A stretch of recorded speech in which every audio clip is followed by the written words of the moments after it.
Salut, j'espère que vous allez bien aujourd'hui. Alors cette vidéo, c'est une vidéo un petit peu particulière en fait, puisque c'est quelqu'un qui a, je pense, il y a peut-être un mois et demi, m'avait laissé un commentaire en me disant voilà, est-ce que tu pourrais faire une vidéo sur ce sujet-là?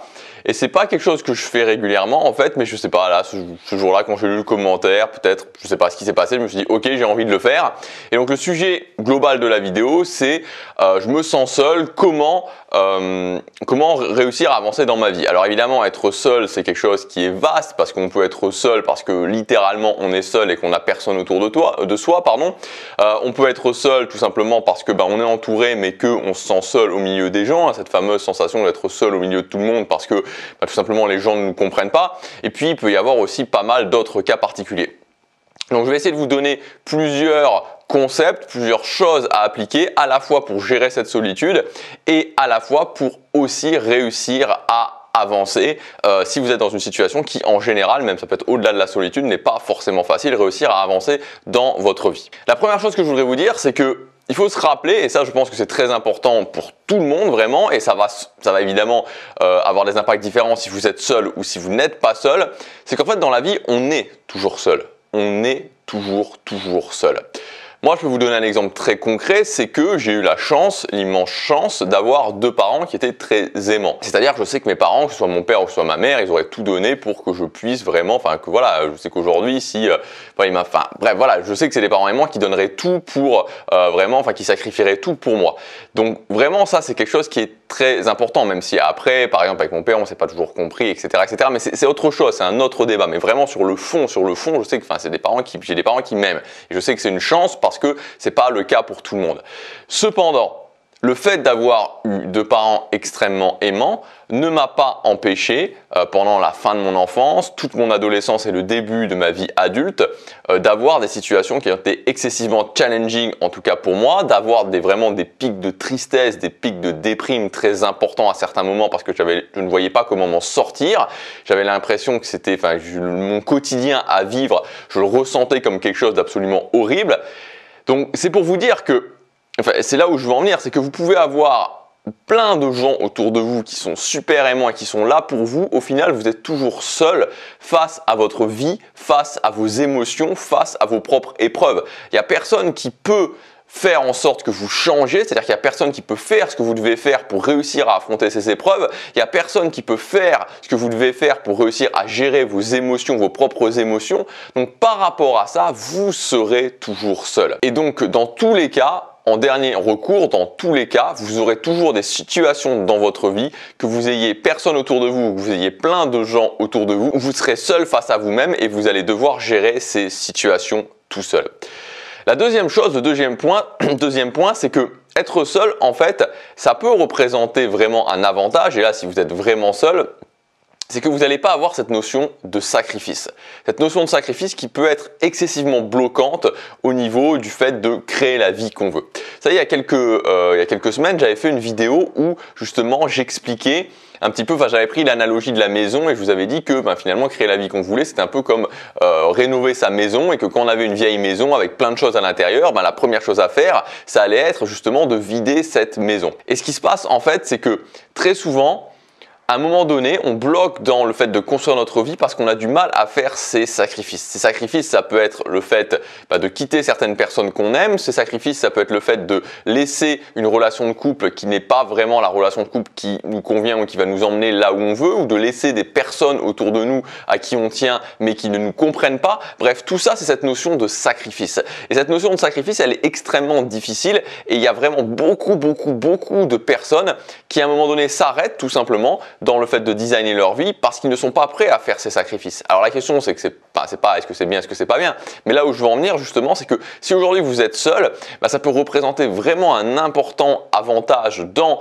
votre développement personnel parce que justement vous n'aurez pas cette notion de sacrifice et de ce côté-là, c'est vraiment un avantage. Et ça, il faut vraiment le comprendre parce que le succès, c'est très lié à la notion d'évolution et à la notion de laisser des choses en fait. Et ça c'est difficile, c'est vraiment très difficile et pour moi c'est aussi quelque chose de difficile. Et vous savez, si je reprends le moment où vraiment je vais commencer à me décider à changer et là où j'en suis actuellement, j'ai vraiment dû laisser beaucoup de choses derrière moi.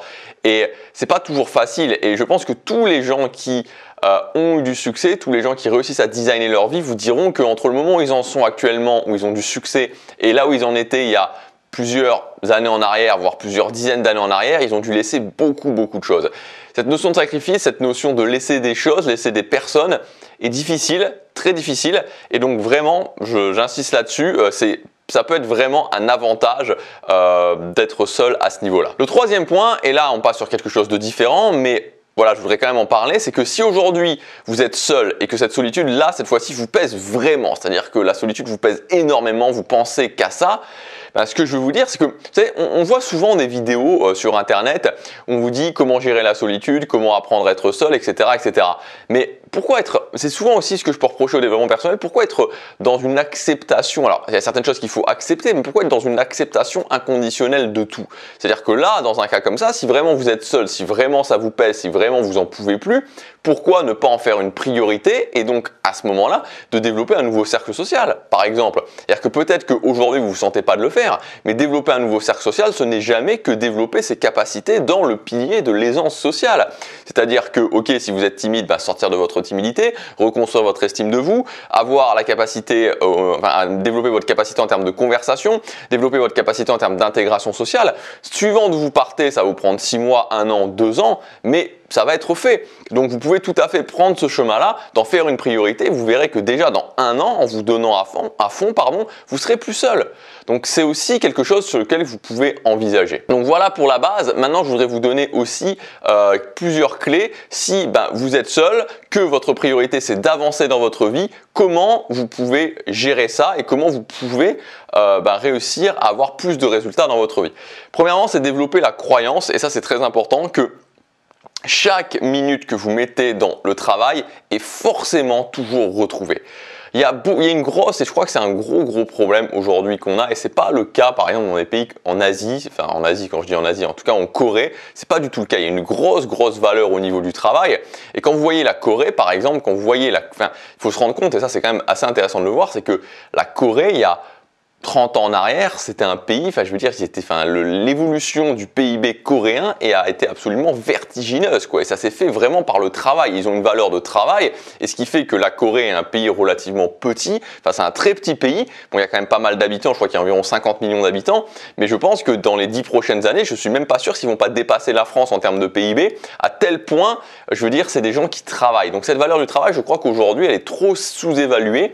Il faut vraiment se rendre compte que des fois, et si je vous dis ça, c'est parce que des fois, vous pouvez vous dire, ok, je travaille pour quelque chose et ça va vous être très utile dans le fait de développer justement, dans le fait d'arriver à créer la vie que vous voulez. Des fois, vous faites quelque chose, vous ne savez pas vraiment où ça va vous mener. Vous n'êtes pas sûr que c'est ce que vous voulez, vous ne savez pas vraiment si ça va vous mener quelque part. Mais vraiment, ayez cette croyance que chaque minute investie dans le travail, vous le récupérerez toujours. Je vous donne un exemple très concret.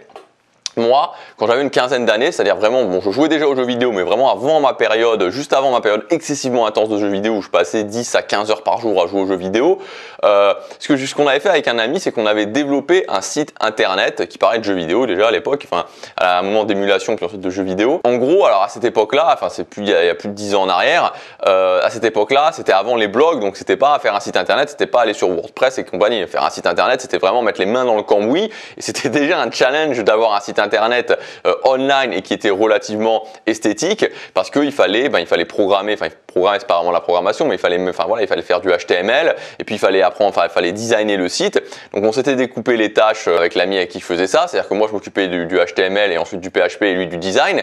Et donc tout ce travail que j'ai fait sur le coup, bon, ça n'a pas donné grand-chose, concrètement. J'ai passé beaucoup de temps à apprendre le HTML, passé beaucoup de temps à apprendre le PHP et puis voilà, à faire tout ça. Mais sur le coup, peut-être les 200-300 heures que j'ai passé à faire ça n'ont pas eu vraiment d'impact dans ma vie, même quasiment aucun impact dans ma vie. Sauf que 10 ans plus tard, quand je me suis dit, ok, je vais lancer mon blog sur Internet et commencer à gagner ma vie avec mon contenu, ça a été d'une grande aide parce que voilà, après avoir fait ça, très honnêtement, faire du WordPress, c'était les vacances. Donc, chaque fois que vous mettez 100 heures, 200 heures, 300 heures dans le travail, peut-être que Maintenant, vous n'allez pas le retrouver, mais dans 1 an, 10 ans, 20 ans, 30 ans, vous allez le retrouver. 5e clé, passez du temps à visualiser votre vie future. C'est quelque chose de très important. Surtout si aujourd'hui vous avez l'impression de patiner dans votre vie, vraiment passer du temps. Vous pouvez passer 2, 3, 4 fois par jour, peut-être 5 minutes à chaque fois, à vraiment visualiser votre vie future. Qu'est-ce que je veux? Comment est ma vie quand j'aurai atteint mes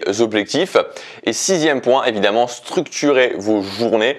Plus vous structurez vos journées, plus vous allez être capable d'avancer, plus vous allez être capable de progresser de 1% tous les jours. Et quand structurez vos journées, quand vous commencez à structurer vos journées, n'oubliez pas de toujours commencer, on commence toujours, enfin c'est comme voilà, c'est comme n'importe quoi, on commence par le bas et on monte, hein. C'est très rare que quand vous avez un immeuble de 20 étages, j'avais vu un immeuble de 20 étages qu'on commençait à construire par le 20e étage, ben, c'est exactement la même chose pour les journées, donc on commence à construire par vraiment les fondations, et les fondations, ben, ça représente vraiment le matin, le début de la journée. Alors même si c'est pas tout à fait exact ce que je dis, parce qu'en l'occurrence le matin, il y a aussi le soir qui est important par rapport au matin, mais l'image de l'immeuble était juste pour vous donner vraiment voilà, un exemple.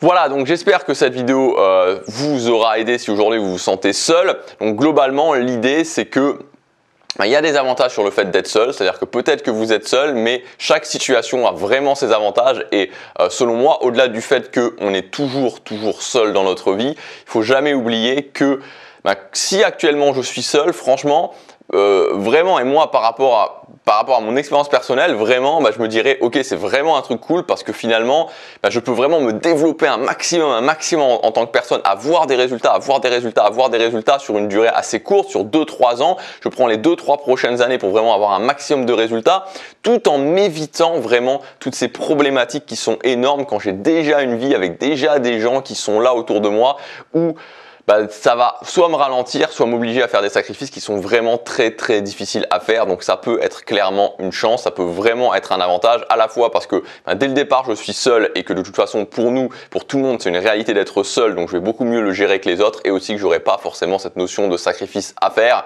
Et puis après, pour le reste, évidemment, c'est comme tout le monde, se concentrer sur le quotidien.